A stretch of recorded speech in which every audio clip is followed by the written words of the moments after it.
안녕하십니까, 홍철기입니다. 오늘은 2023년 10월 30일이고요. 오후 뉴스 시작하도록 하겠습니다. 윤석열 대통령의 지지율이 갤럽에 이어서 리얼미터도 반등을 했습니다. 자, 우리 추세를 봐야 된다고 하는데 이거 윤석열 대통령의 민생 행보 먹히고 있는 것 같은데요. 국민의힘이 혁신위가 발목만 안 잡았으면 좋겠습니다. 관련된 소식 윤석열 대통령의 메시지 전해드리고요. 그리고 이재명 지금 윤석열 대통령 만나주지 않겠다고 하니까 추태까지 벌이면서 그냥 들이밀려고 하고 있습니다. 제발 만나주세요. 추태를 벌이고 있는 이재명에 대해서 알아보도록 하고요. 조금 전에 인요한 혁신위원장이 5.18 묘역에서 무릎을 꿇었다라는 소식이 들려오고 있습니다. 관련된 소식 여러분들께 쭉 소개해드리도록 하겠습니다. 자, 윤석열 대통령 소상공인들이 지금 은행에 종노릇을 하고 있는 것 같다 라면서 한숨을 쉬었다고 합니다. 민생을 파고들 것이다 라고 약속을 했는데요. 윤석열 대통령은 고금리로 어려운 소상공인들께서 죽도록 일해서 번 돈을 고스란히 대출 원리금 상환에 갖다 바치는 현실에 마치 은행 종노릇을 하는 것 같다며 깊은 한숨을 쉬었습니다. 자, 민생 현장을 찾아서 국민 목소리를 듣는 행보를 계속하겠다고 강조하고 있는데요. 윤석열 대통령은 오늘 오전 용산 대통령실에서 주재한 제45회 국무회의 모두 발언에서 지난주 대통령실에서 비서실장, 수석, 비서관, 행정관들이 36곳에 다양한 민생 현장을 찾았습니다. 국민들의 절박한 목소리를 생생하게 들고 왔습니다 라고 얘기했는데요. 지금 당장 눈앞에서 도움을 기다리는 국민들의 외침, 현장의 절규에 신속하게 응답하는 것보다 더 우선적인 일은 없다면서 저도 지금보다 더 민생 현장을 파고들 것이고 대통령실에서 직접 청취한 현장의 절규를 신속하게 해결하도록 최선을 다할 것입니다 라고 얘기했습니다. 이번 대통령실의 현장 방문은 일회성으로 그치지 않고 지속적으로 국민과 직접 소통하는 시스템으로 정착시킬 것이라면서 정부 각 부처의 장관, 차관, 청장, 실국장 등 고위직은 민생 현장, 행정 현장을 직접 찾아 현장의 생생한 목소리를 듣고 탁상 정책이 아닌 살아있는 정책을 만들어야 된다라고 지시했습니다. 그리고 대통령은 각 부처의 민생 현장 직접 소통이 제대로 이루어지는지 늘 관심을 가지고 볼 것이다 라고 강조했는데요.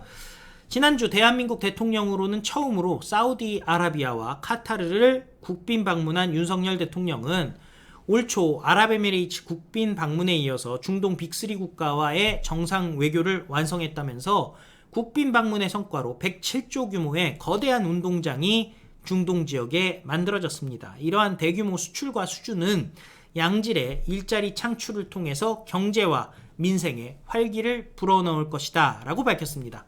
윤석열 대통령은 특히 경제적으로 많은 성과가 있었다고 강조했는데요. 저와 순방에 동행한 130여 명의 경제사절단은 사우디와 카타르에서 총 202억 달러 규모 63개의 양해 각서를 체결했다. 그리고 계약을 체결했다라면서 작년 말 사우디 무하메드 왕세자의 방한 시 체결한 290억 달러 MOU와 올해 초 UAE 국빈 방문 시 발표된 300억 달러 투자 약속까지 합치면 약 107조 원 규모의 우리 기업을 위한 거대한 운동장이 중동 지역에 만들어진 겁니다 라고 밝혔습니다. 특히 사우디의 아람코가 추진 중인 샤인 프로젝트는 건설 현장에 근무하는 사람만 현재 17,000명에 달하고 일자리 전후방 파급 효과는 계산하기 어려울 정도라면서 사우디에서 수주한 가스 플랜트 사업은 수만 개의 신규 일자리를 창출할 것이다 라고 설명했습니다. 튼튼한 에너지 안보는 경제와 산업의 기초로 이번 순방에서 에너지 안보를 단단히 다졌다면서 사우디 등 중동 국가의 태양광 발전 설비에 대한 우리 기업의 참여를 확대해 나갈 것이다 라고 얘기했습니다.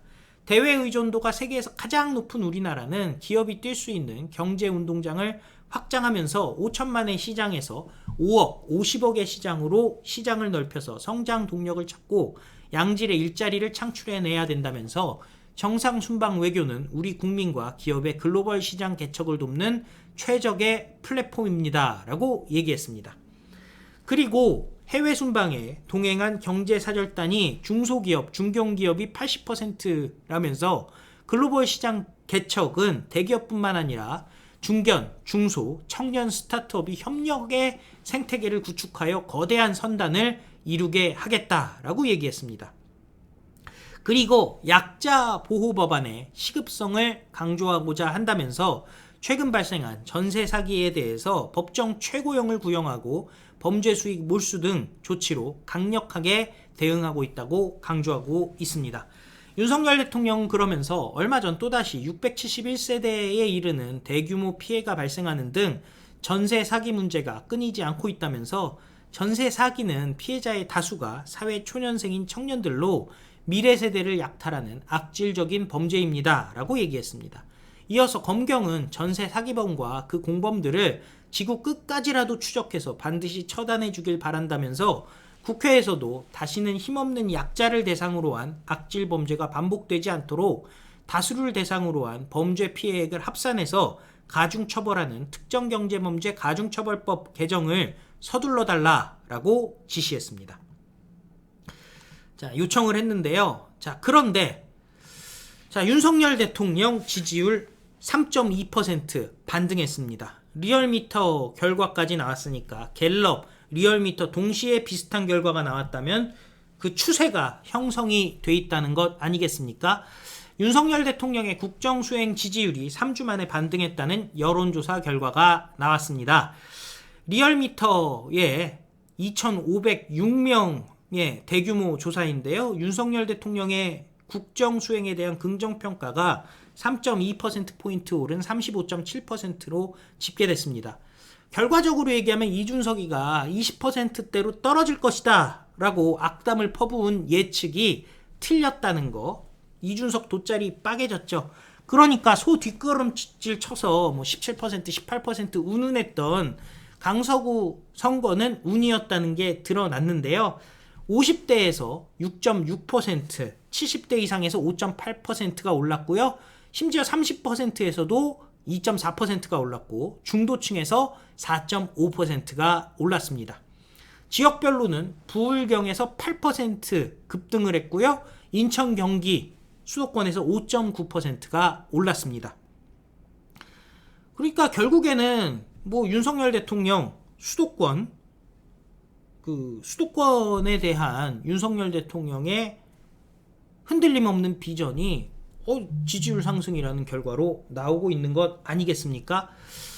자, 그리고 국민의힘 지지율도 0.6% 올라서 35.8%까지 온 것으로 나타나고 있습니다. 특히 충청도에서 스윙보트기도 하고 캐스팅보트 지역이라고 할 수 있는 충청 지역에서 7.3%가 올랐고요. 대구 경북도 4.0%로 오르고 있습니다. 호남 4.3% 올랐고요. 70대 이상에서는 11.7%나 올랐다고 합니다. 자, 이런 상황이 되고 있으니까 이재명, 윤석열 대통령한테 제발 좀 만나주세요. 자, 그런데 윤석열 대통령은 만나줄 생각이 없잖아요. 국회에서 열리는 시정연설 사전 환담에 윤석열 대통령의 시정연설 할 때 사전 환담에 고개를 들이미겠다는 게 이재명의 지금 꼼수입니다. 이재명은 예산안 시정연설을 위해서 내일 국회에 방문하는 윤석열 대통령에 만나서 사전 환담을 하기로 했다는데요. 이게 진짜 황당한 얘기죠. 권칠승 민주당 수석대변인은 이재명이 내일 대통령 시정연설 전 모임에 참석하기로 결정했다면서 이재명이가 결단한 것이다 라고 밝혔습니다. 결국에는 윤석열 대통령이 안 만나주겠다. 근데 이거는 만날 수가 없는 거예요. 윤석열 대통령도 만나고 싶어도 만날 수가 없죠. 범죄 피의자를 만나면은 검사라든지 판사에게 압력을 국가원수가 하는 게 되지 않겠습니까? 그래서 만날 수가 없습니다. 그런데 이재명이는 내일 이제 시정연설 전에 국회의장, 국회 부의장 환담을 할 텐데 그때 들어가가지고 윤석열 대통령 한 장을 남기겠다는 건데요. 이거 있을 수가 없는 일이죠. 참 황당하기 짝이 없습니다. 광주 5.18 묘역에서 무릎을 꿇은 인요한 혁신위원장, 용서는 하되 잊지 말자라는 입장을 내놨는데요. 국민의힘 인요한 혁신위원장이 취임 후 첫 공식 외부 일정으로 광주를 찾아 무릎을 꿇고 5.18 민주화운동 희생자 묘역을 참배했습니다. 5.18 민주묘지를 찾은 인요한 위원장은 추모탑을 참배하고 행방불명자 묘역에 헌화한 뒤에 5초가량 한쪽 무릎을 꿇은 채 묵념했다는데요. 인요한 위원장은 방명록에 광주가 대한민국의 민주주의를 완성해가고 있습니다 라고 적었습니다. 핸드폰을 꺼내서 준비한 문구를 옮겨 적는 과정에서 오기로 인해 다시 작성하기도 했는데요. 글씨도 잘못 쓰고 묘지 앞에서 말문이 막혔습니다. 도저히 표현하고 싶은데 표현이 나오지 않아 죄송합니다 라고 얘기했습니다. 광주 민주화운동은 민주주의를 발전시키는데 큰 업적이었고 우리 기억 속에 남아있었다 라면서 유대인들이 한 말을 빌리자면 용서는 하되 잊지 말자라고 얘기했습니다. 앞으로 자식들한테 광주의 의미를 잘 가르쳐서 또 광주 피해자 가족이나 돌아가신 분들의 후손을 적극 챙겨서 지금까지는 지방에서 잘해왔지만 이제는 중앙에서 포용하고 어디든 가서 자랑스럽게 자신의 조상이나 어머니 아버지를 자랑스럽게 이야기할 수 있는 나라가 되어야 된다라는 입장을 내놨습니다. 5.18 민주화운동 당시 시민군 편에서 외신 기자를 위해 통역을 한 것으로 알려진 인요한 위원장은 시민군 대표 말씀이 오늘날까지 귀에 쨍쨍 울린다라고 회고했습니다. 두 가지 또렷한 기억이 남아있다라면서 북쪽을 향해서 우리를 지켜주는 총이 왜 남쪽으로 향하는지 모르겠다, 원통하다. 우리를 공산주의자라고 하는데 우린 매일 애국가를 부르고 반공 구호를 외치고 하루 일정을 시작한다는 등 시민군 대표의 발언을 전하기도 했습니다. 인요한 위원장의 광주행에는 혁신위원 13명 전원이 함께 했는데요. 황일봉 부상자 회장은 윤석열 대통령이 후보 시절 헌법 전문 수록을 약속했는데 헌법 수록과 5.18 유공자들의 국가 유공자 승격을 약속한 것을 해달라라고 말했고요. 이에 인요한 위원장은 꼭 전달하고 관철되게 최선을 다하겠다라고 답을 했습니다. 서울로 바로 돌아와 국립서울현충원을 참배할 예정이다라는 게 인요한 위원장 측 입장인데요. 저는 여기에서 중요한 게 있는 것 같습니다. 헌법 개정은 지금 개헌이라고 우리가 다른 말로 얘기를 하는데 개헌이 할 수가 없는 상황이죠. 국민의힘의 헌법 개정을 아무리 얘기해봤자 달라질 게 뭐가 있겠습니까? 민주당이 다수당인데요. 그런 거는 민주당이랑 얘기를 해야 될 일이겠죠. 자, 언론들이 어떻게 왜곡을 하는지 볼 수가 있습니다. 한국의 국민소득이 G7과 격차가 벌어진다. 이탈리아에 2년 연속 뒤졌다 라면서 올해 경우 성장률은 이탈리아를 웃돌 가능성이 크지만 원화 가치가 유로화보다 떨어져서 소득 격차를 좁히거나 재역전할 수 있을지 예단하기 힘들다라고 얘기를 한 겁니다. 그러니까 근데 G7 국가라면은 세계에서 제일 잘 사는 나라잖아요. 자, 우리나라가 작년에 환율 때문에 좀 떨어져서 이탈리아와 1,700달러 뒤쳤다는 겁니다. 이탈리아가 37,700달러고 우리가 35,990달러라는 건데 1,700달러 뒤졌다는 거예요. 근데 도대체 언제 우리나라가 이태리와 같은 나라랑 GDP가 비슷해 본 적이나 있습니까? 따라잡아가지고 엎치락 뒤치락 하는 건데 저걸 침소봉대합니다. 마치 이태리가 못 사는 나라처럼 얘기를 하고 싶은가 본데 이태리에는요 구찌부터 시작해서 페라가모 럭셔리 브랜드들이 가득 차 있고요. 무엇보다 피아트, 람보르기니, 페라리, 마세라티 우리가 알고 있는 고급 차량들을 만드는 나라인 겁니다. 그러니까 이게 어떻게 보면은 그냥 이렇게 모든 걸 갖다가 대충 넘어가고 왜곡하고 거기다가 일본과는 오히려 소득 격차를 줄였다라는 기사까지 나오지 않았겠습니까? 거기다가 물가 GNI에 반영되는 물가가 이탈리아에 유리했다는 겁니다. 소비자 물가 상승률이 높았기 때문에 GDP도 같이 올랐다라는 거죠.